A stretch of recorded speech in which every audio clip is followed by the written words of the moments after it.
সালামু আলাইকুম বন্ধুরা, তো সবাই কেমন আছেন?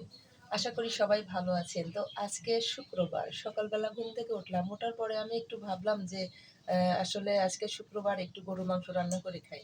আসলে অনেক কাজ করি তো কাজের সময় পাই না। তো সব মিলিয়ে আজকে আমি দেখুন কিভাবে গ্রামের বাড়িতে রান্না করতেছি। সাধারণভাবে জীবনযাপন করি, যেহেতু আমি গ্রামের মেয়ে, গ্রামে থাকি। তো আপনাদেরকে তাই আজকে দেখাবো আমি কিভাবে রান্না করতেছি। সবাই সঙ্গে থাকবেন। এই যে সবাই দেখতে থাকুন। আমি এই যে দেখুন মাটির চুলাতে আসলে ভাত উঠে দিছি আমি। গ্রামীণ পরিবেশে যেভাবে রান্না করি সেইভাবে এখানে 1 কেজির মতো গরুর মাংস নিয়েছি। তো সবাই দেখতে থাকুন আমি কিভাবে রান্না করি। এখানে নিয়েছি রসুন, আদা, কাঁচামরিচ, তারপরে এখানে পেঁয়াজ কুচানো আছে, তারপরে এখানে নিয়ে নিয়েছি আলু। তো আসলে আমি একটু গরুর মাংসটা খুব মাখা মাখা করে খেতে পছন্দ করি। আসলে ভাজা ভাজা করি, কিন্তু আজকে মনে হচ্ছিল যে একটু আলু মিশিয়ে দিয়ে একটু পাতলা ঝোল বানিয়ে খাই। আসলে খুবই স্বাদ লাগে। এক একটা রান্নার এক এক রকমের স্বাদ। তো সবাই সঙ্গে থাকুন। যেভাবে রাখে, যখন যেটা রিজিকে আসে তখন সেটাই খেতে হয়। খাবার জিনিস নিয়ে কেউ কখনো নিন্দা করবেন না। আসলে আপনাদের মানে সুন্দরী পাগলি আপুটা কিভাবে রান্না করে খায়, কিভাবে গ্রামের বাড়িতে জীবনযাপন করে, সেটাই আজকে আপনাদের মাঝে শেয়ার করব। তো সবাই মনসুন্দরী ভিলেজ ফুড চ্যানেলটিকে সাবস্ক্রাইব করবেন, সঙ্গেই থাকবেন। এখন তেল দিয়ে আলুগুলো ভেজে নিচ্ছি। সয়াবিনের তেল,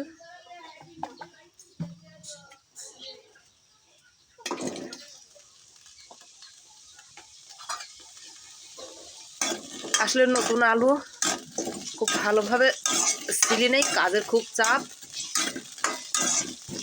এইভাবে নিয়ে নিলাম।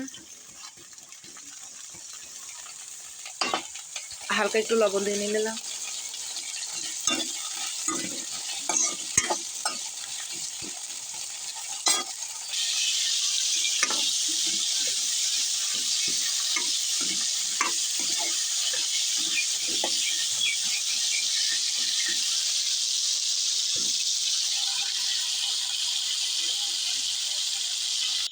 এখন আমি দিয়ে দিচ্ছি পরিমাণ মতো লবণ, তার সঙ্গে দিয়ে দিচ্ছি যেগুলো আপনাদেরকে দেখাইছি সেই সমস্ত বাটাগুলো। এই যে আমি বেটে নিয়েছি সব, পেঁয়াজ, রসুন, আদা, জিরে, সজ, গোয়ামরিচ, সাদা ফল, এলাচ, সব কিছু আমি দিয়ে নিয়েছি। এখন একটু নিয়ে নিচ্ছি হলুদের গুঁড়া,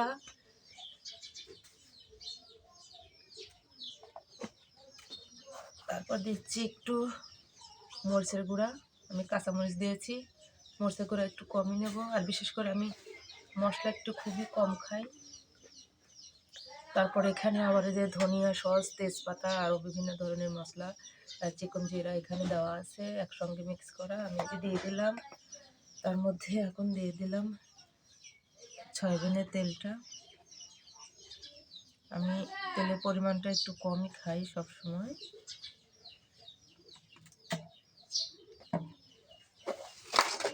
এখন আমি এই যে মেখে নিচ্ছি, সবাই দেখতে থাকুন।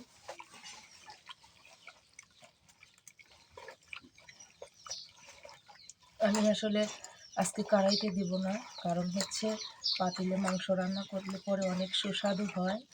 আর আমি আজকে প্রেশার কুকারে দিচ্ছি না, তো গ্যাসের চুলায়। আমার ইচ্ছা হচ্ছিল যে আজকে মাটির চুলায় গরু মাংস রান্না করে খাবো, যেভাবে আগে মা খালারা, আমার দাদির নানিরা রান্না করে খাওয়াইতো, আমি সেইভাবে রান্না করব। তো আজকে এই প্ল্যানটাই করেছি যে আমি একটু পাতিলে আজকে মাংস রান্না করে খাবো মাটির চুলাতে।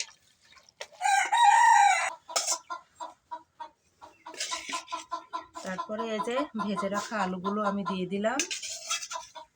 আমি আসলে যেভাবে রান্না করে খাই সেটাই আপনাদেরকে দেখাচ্ছি। এই যে আলুগুলো দিয়ে নিছি।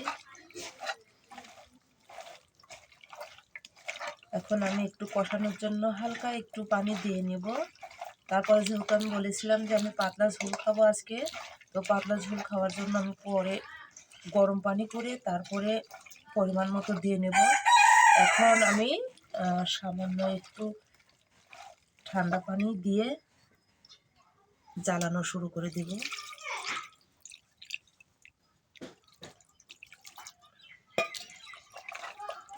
এইটুকু দিয়ে আমার কষানো হয়ে যাবে।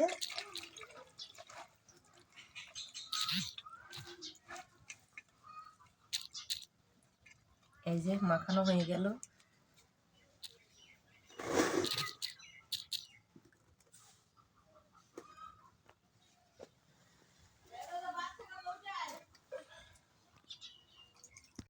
এখন আমি দিয়ে দিচ্ছি মাটির চুলায়, সবাই দেখতে থাকুন।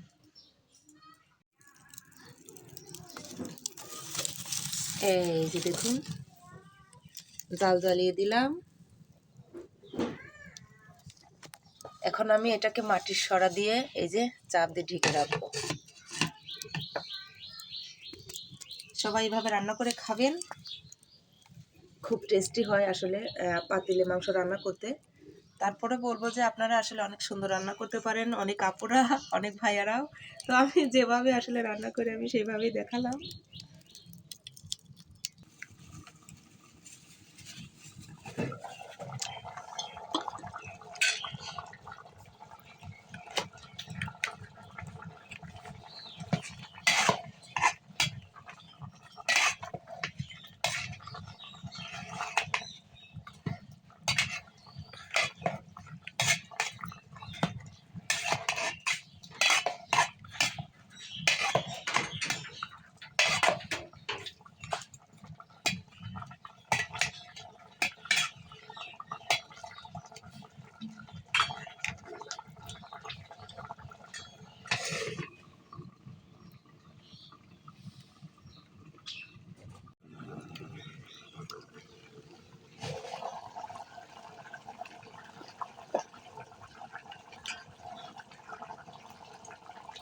আহ, কি সেন্ট, কি ঘ্রাণ বের হয়েছে।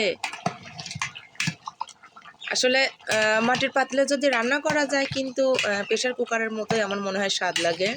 কারণ প্রেশার কুকারেতে যত তাড়াতাড়ি মানে রান্না হয়ে যায়, আপনাদের দেখবেন মাটির চুলাতে আগুনে কিন্তু যখনই রান্না করা যাবে, আর এরকমভাবে পাতিলে রান্না করা যাবে, চাপ দিয়ে ঢেকে রাখা যাবে, ওই রকম সময়ই লাগবে, আর খেতেও খুব সুস্বাদু হয়। যার কারণে আমি আজকে এইভাবেই এই আয়োজনটি করছি। লবণের পরিমাণটা একটু কম হয়েছিল, আমি আর একটু দিয়ে নিলাম।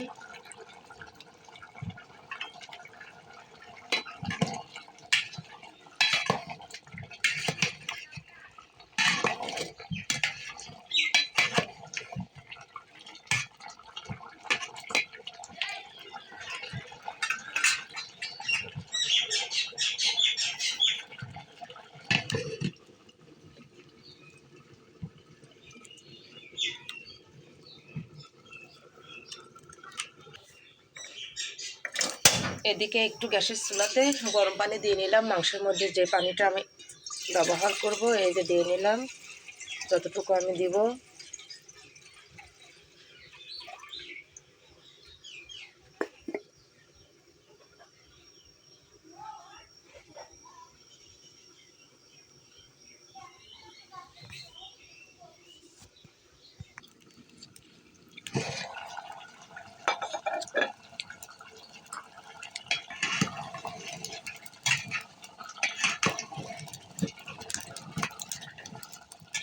এই যে কষানো হয়ে যাচ্ছে।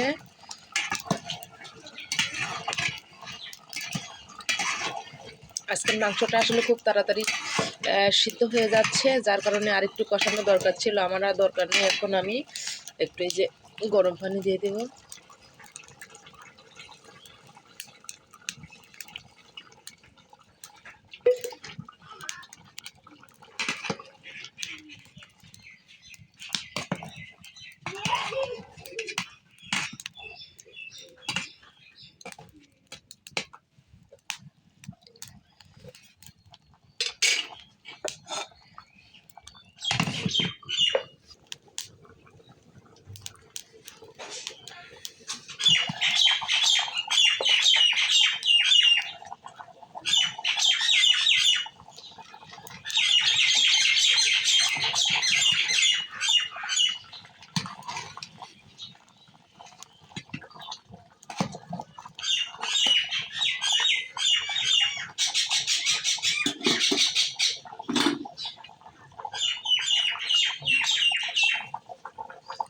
হয়ে গেল আজকের রান্না। আমি এখন খাইতে বসবো, সবাই আমার সঙ্গেই থাকুন, দেখতে থাকুন সবাই।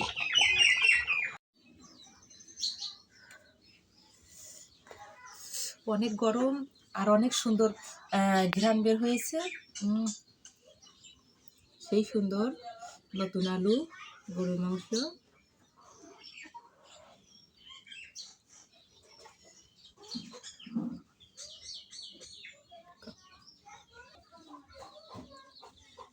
বিসমিল্লাহির রহমানির রহিম।